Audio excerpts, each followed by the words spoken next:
Assume being so desperate for revenge that your plan almost kills a man. I spent 6 days starving while someone stole my lunch over and over again. I was ready to break. But when I finally got my revenge, it went way further than I ever expected. Hit that like button, subscribe, and stick around, because this is one of the most intense workplace revenge stories you will ever hear. Okay, let me take you back about 3 years ago. I was working in this huge factory. It was one of those places that hired people through 5 different temp agencies, and the turnover was insane. Faces came and went faster than you could learn someone's name. You'd be chatting with a guy on Friday and by Monday he was gone, replaced by someone you'd never met. It made everything feel temporary, disposable.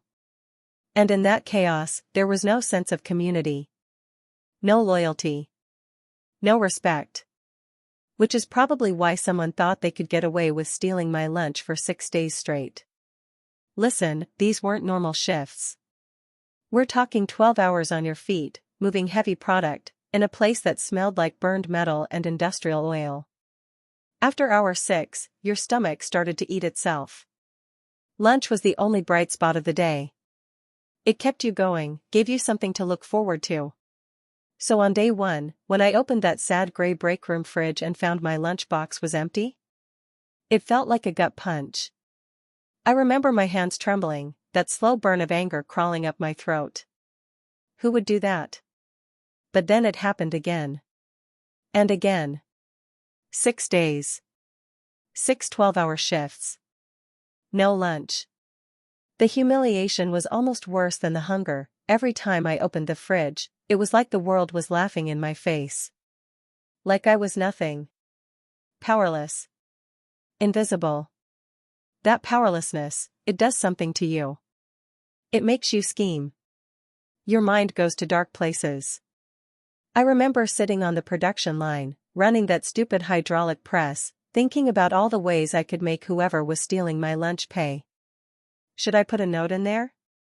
Should I wait in the break room and try to catch them red-handed? But then an idea hit me. A Carolina Reaper pepper. The hottest, most brutal pepper I could legally get my hands on. If someone was bold enough to steal my food, they deserved a taste of hell itself. That night, I made the most incredible steak fajitas you can imagine. Juicy, tender, cooked perfectly with caramelized onions and peppers. But the secret weapon? I took 3 fresh Carolina Reapers, minced them so fine they practically dissolved into the homemade pico de gallo. They were weapons-grade hot. As I stirred them in, the fumes alone burned my eyes, but I smiled through the tears. This was my justice. I laid out the fajitas like a masterpiece, flour tortillas, slices of steak, the demon salsa spread thick. I even added a garnish of cilantro and lime wedges so it would look extra tempting, extra fresh. I sealed it all up in a clear Tupperware, practically advertising it to my mystery thief. The next morning, I felt a sick sort of thrill as I placed it carefully in the break room fridge. It was like setting a trap. A baited hook. I waited. About an hour into my shift, I heard the commotion. A woman was screaming down the hall, calling for help. My stomach flipped. I ran over, hard hammering, and there, on the cracked linoleum floor, was the lunchbox bandit. The guy was on the ground, gasping, clawing at his throat, his face beet red and streaked with tears. He couldn't breathe. Couldn't even stand. It was horrifying. In that moment, 1,000 thoughts smashed into me at once. Guilt, fear, disbelief, but also, underneath it all, a tiny sliver of cold satisfaction. I mean, he was a lunch thief. He had taken from me, again and again, and finally, he was paying for it. The ambulance came fast, and they loaded him up and took him away. I found out later he spent 3 days in the hospital.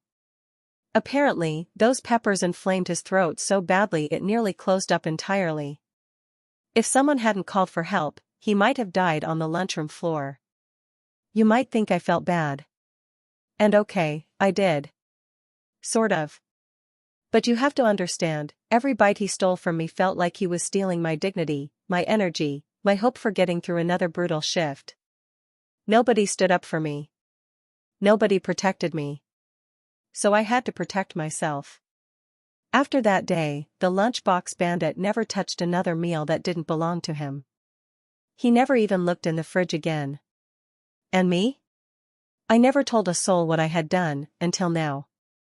Some people say revenge is best served cold. I served mine scalding. And I'll be honest, it was delicious. That moment in the break room burned into my mind, him on the floor, tears streaming, eyes wide with panic. I saw pure karma in that moment. He had stolen 6 lunches from me, and each bite had taken a piece of my humanity. That day, he tasted what he'd been dishing out, pain. The factory buzzed with rumors after the ambulance left. People whispered about the lunch thief who almost died, but nobody ever connected it to me. I kept my head down, but inside? I felt vindicated. Like I had finally put the universe back in balance. That feeling of power, of not being the victim anymore, is something I will never forget. Sometimes, people think little crimes don't matter. That taking something small, like a lunch, is harmless. But those tiny injustices add up, until one day, someone fights back. Maybe in a way you never saw coming. Karma doesn't miss meals, folks. If this story gave you chills, smash that like button and tell us in the comments, what's the most satisfying revenge you've ever witnessed? And don't forget to subscribe for more shocking, real-life revenge stories every single week. Thanks for watching, and remember, guard your lunch.